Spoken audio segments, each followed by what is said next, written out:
Jesus veio, realizou aquilo que era impossível para nós realizar, vivendo uma vida perfeita, sem erros, sem danos, sem injustiça, sem pecar, sem falhar minimamente em nada, nem em pensamento, nem em ação, vivendo uma vida absolutamente perfeita e de uma total e perfeita unidade com Deus, fazendo a vontade do Pai, realizando os propósitos e os planos. E no caso dele, os planos e propósitos eram que nós fôssemos salvos, que ele fosse à cruz em nosso lugar, que pagasse a nossa conta, que estava um saldo muito negativo.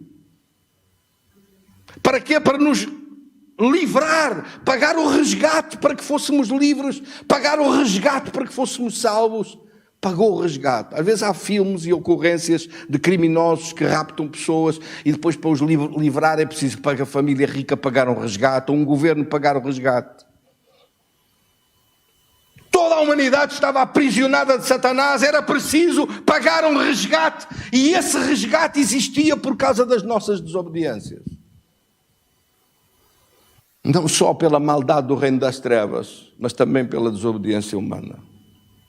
E porque há gente, convenhamos, que prefere viver com Satanás do que se arrepender, dar meia volta e viver com Deus. Jesus manifestou-se para destruir todas essas obras malignas do inferno.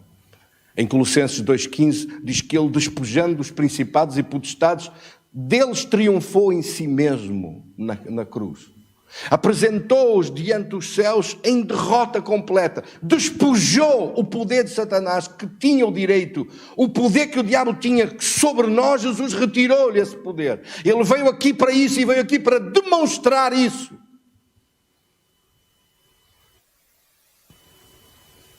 Para demonstrar o que era um homem criado à imagem e semelhança de Deus, com domínio, com poder sobre os elementos, sobre as circunstâncias, sobre as maldições, sobre a doença, sobre o império das trevas, sobre o sofrimento de qualquer modo. E nós olhamos para ele e vimos a sua glória, como a glória do unigênito do Pai.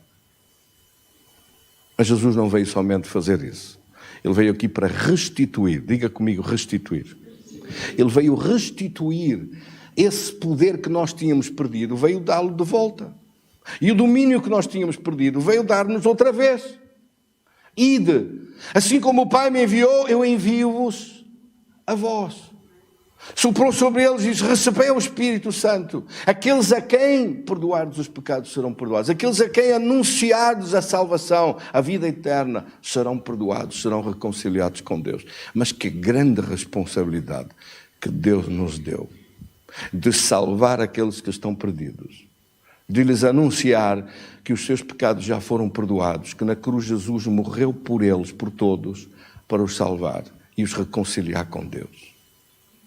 Mas que responsabilidade tão grande nós temos de falar a alguém com quem nos importamos, não queremos que aquela pessoa vá uma eternidade para o inferno. Que responsabilidade tão grande que nós temos. Repare que Jesus disse: aqueles a quem perdoardes os pecados.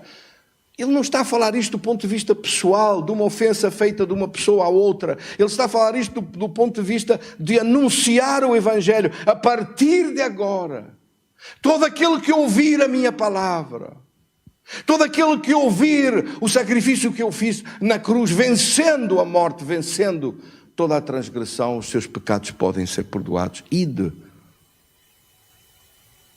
levai o Evangelho a toda a criatura. Aqueles que crerem e foram batizados serão salvos. Aqueles que não crerem serão condenados. Essa responsabilidade maior que existe de nós anunciarmos. E anunciarmos ao mesmo tempo não é só anunciar e falar, é anunciar e demonstrar. Demonstrar o poder de Deus. Demonstrar o domínio de Deus. Nós como igreja podemos dizer assim, nós podemos demonstrar. Dizem assim, mas podemos demonstrar mais. Nós devemos demonstrar mais. Devemos demonstrar mais ainda, muito mais. É pouco o que temos demonstrado. Eu quero ver muito mais da glória de Deus. Quero ver muito mais curas e milagres e sinais e prodígios. Quero ver gente sarada instantaneamente à minha frente. Quero ver estacionarem-se ambulâncias e as macas com doentes irem-se embora vazias e ficar as pessoas a caminhar e a andar. Eu quero ver a glória de Deus sobre esta terra, e esse tem que ser um desejo ardente dos nossos corações como filhos do Rei. Aleluia! Porque Ele restaurou-nos o domínio que estava perdido. Ele restaurou-nos o poder que estava perdido.